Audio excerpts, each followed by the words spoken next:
Well, this is the gimbal footage.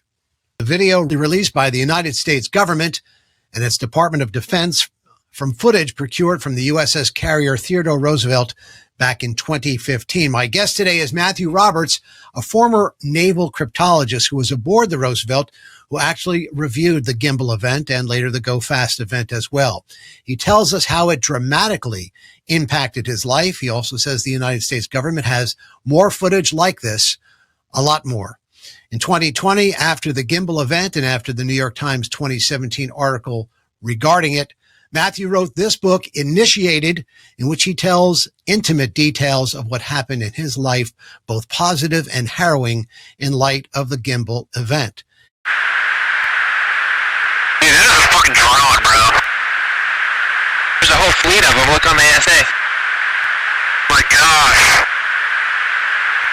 They're all going against the wind. The wind's 120 knots from the west.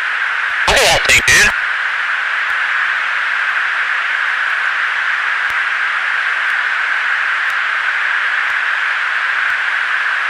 That's not our LNS though, is it? It's not. That is the LNS, dude. Well, if there's like... Look at that thing! It's rotating.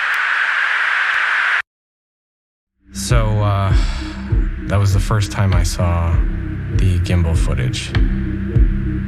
Well, if there's like that thing, it's rotating. I was watching this footage and I could see no kind of aviation surfaces that you would expect to see. Wings, tail, rudders, there was none of that. I knew that it wasn't ours, right? I knew that it wasn't anybody else's. So, that only leaves one other option, I think. Which is what? And that's non-human tech, non-human intelligence technology. This was not a one-off event for the Navy. These things happen frequently. All the time. They happen all the time. So, did it happen all the time? Was this a frequent event aboard the carrier that you were on? Yeah, they do happen all the time. And I can tell you that not only did this happen during our workup cycle, but later when we were on deployment and we were what they call on station in the Gulf, we had them come back. They showed up again. Was that the Go Fast event, or was that something else yet again? That was so both the Gimbal and the Go Fast event. Those videos were both from our workup cycle, and so those objects came back again when we were on station.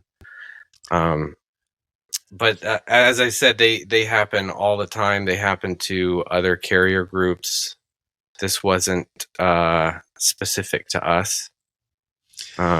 And these are the jets. These are the F-18s flying off your carrier that are capturing this footage. It's not as if guys on the ship, sailors on the ship, were seeing UFOs, or were they?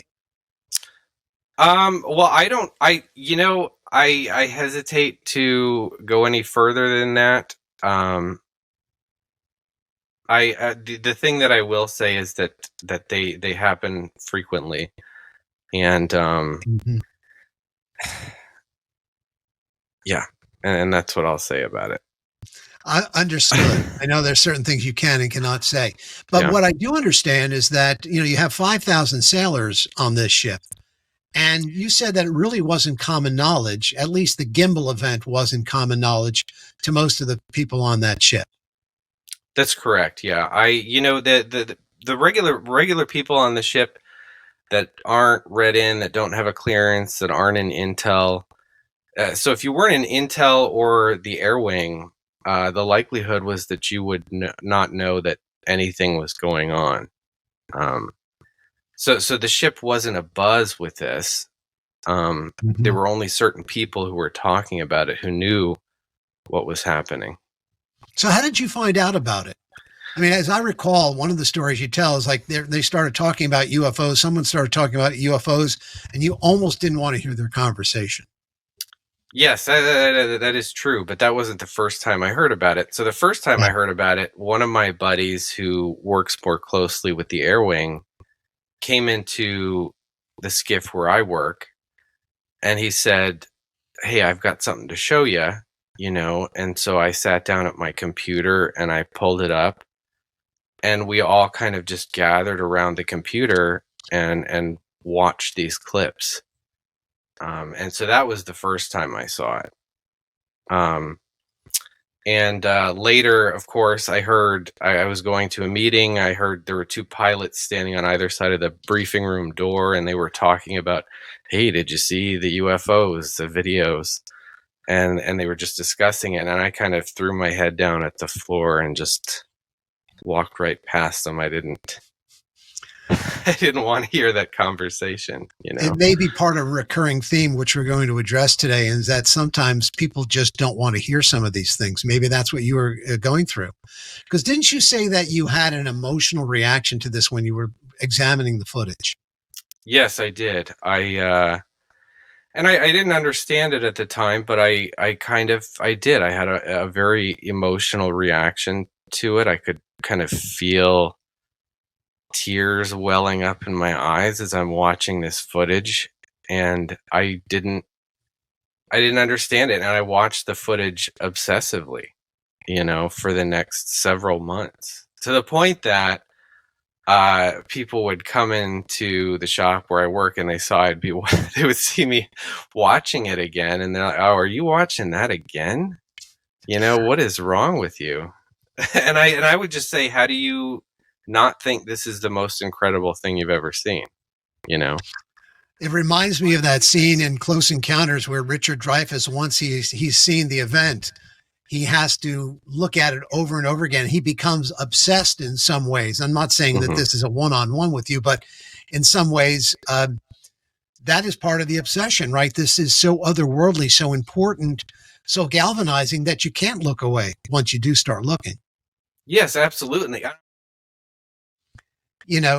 That you have also said that you don't believe that this is the only footage that the United States government has. And I know, again, recently Congress, I don't want to say has been forced, but maybe their hand has been pushed to the point that they had to release some footage. But you say there's a lot more, and it's a lot more definitive. Yes. Again, I mean, to the degree you can divulge this, I understand you're under some restrictions, even though you retired Navy. Nevertheless, you have gone on the record by saying you wish they'd show some of the more definitive footage. yeah, I mean, there are things out there that if the public were to see it, there'd be no doubt as to what this is. I know it's interesting because what you demonstrate, again, in the gimbal footage, it's still pretty mind-bending, and it still is something that, as you describe in that clip, no rudders, no tails, no exhaust, no nothing. So that still seems pretty convincing. But I guess what you're saying is there's even more convincing, definitive evidence that if I were to see it or my colleagues were to see it, we'd say, okay, no doubt. Yes, absolutely. I mean, because the footage that has been released thus far, a lot of it is just very ambiguous, right? You look at it and you say, well, that could be a balloon, it could be a piece of floating debris, but if you were to see it moving in some anomalous way, some way that aircraft don't move, which these things certainly exist. So if you were to see that, it would kind of take away that ambiguity. I am here to discuss the so-called flying saucers. The Air Force interest in this problem has been due to our feeling of an obligation to identify and analyze to the best of our ability anything in the air that may have the possibility of threat or menace to the United States. In pursuit of this obligation, since 1947, we have received and analyzed between 1,000 and 2,000 reports that have come to us from all kinds of sources. Of this great mass of reports, we have been able adequately to explain the great bulk of them. However, there have been a certain percentage of this volume of reports that have been made by credible observers of relatively incredible things. With all due respect to the Air Force, I believe that some of them will prove to be of interplanetary origin. During a 3-year investigation, I found that many pilots have described objects of substance and high speed. One case, pilots reported their plane was buffeted by an object which passed them at 500 miles an hour. Obviously, this was a solid object, and I believe it was from outer space. So looking at that footage, Matthew, you get the idea. One general is saying most of this can be explained, some of it can't be. And then Major Kehoe, who wrote a book, just put it out there, UFOs are real, says, no, this stuff is absolutely valid. That's kind of a conflict that we have seen now for 70 years. Yeah, and it's still ongoing. I mean, if you listen to recent comments of higher ranking people, you'll have some of them saying, a lot of this is just airborne clutter, and it's balloons, it's garbage floating in the air, it's a plastic bag floating in the wind, and you have others who are saying the opposite. I think, though, that the truth is somewhere in between. I'm sure there are things that are balloons that have gotten loose, research balloons, and airborne clutter, but there are other things as well that are up there that do not behave like a balloon or clutter. Yeah, I mean, in this clip that I showed you from DOD in 1952, this was late July. This is only weeks after numerous UFOs, as we called them at the time, buzzed the White House. Not once, but twice. You were probably aware of that. At some point in time, you became aware of those historic buzzings, did you not? There's a whole UFO cluster. When was that? Was that back in the 50s? It was 1952. Yeah, and they wanted to say that was just atmospheric phenomenon, nothing to see here, But I don't know. I just, of course, I don't buy it. If there were some kind of atmospheric phenomenon that were causing these things to materialize, I think it would be common knowledge. Pilots would see that all the time and they would know what it is, Right. And here pilots were seeing craft that were moving, several times their speed and making right-hand turns and stops and goes and that sort of thing. Balloons just don't do that.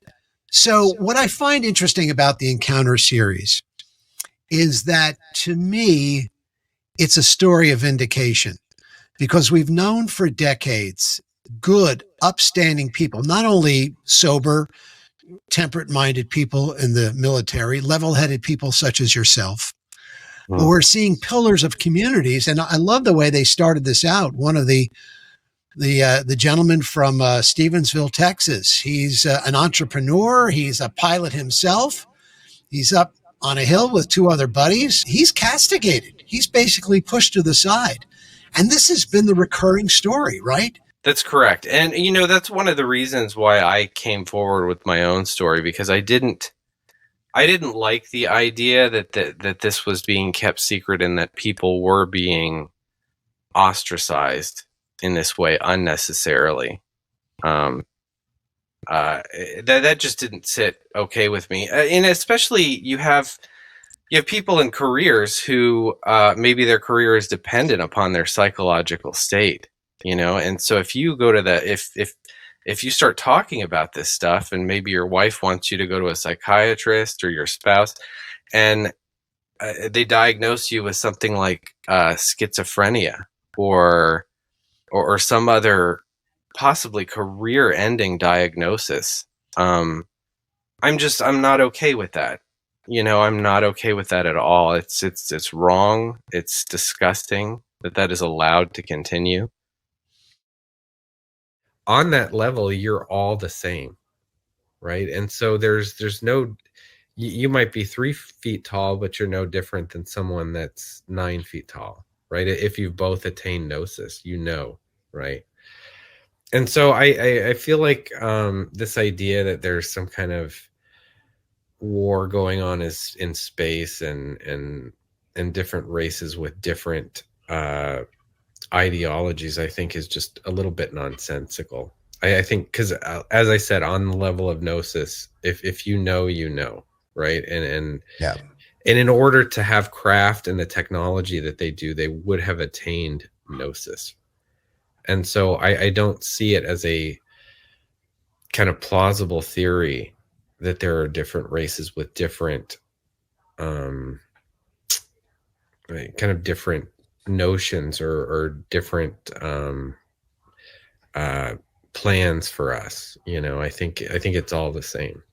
You talk about this, in order to attain craft, you need gnosis. Does that mean that there's a level of consciousness maturity that we need to reach in order to handle this type of tech? Is that what you mean? Or absolutely. I mean, 100%. Because I think now, as it stands, the way it is, you're going to always, if you attain this technology and you don't have the wherewithal to be able to be responsible for it. I mean, as you go step up the technological ladder in terms of your abilities, and if you don't have the mind to be able to check and say, we will not destroy ourselves with this technology, we'll use it for the greater good, right? If you can't do that, you're always going to destroy yourself in the end. It may take some time, but you'll always do that.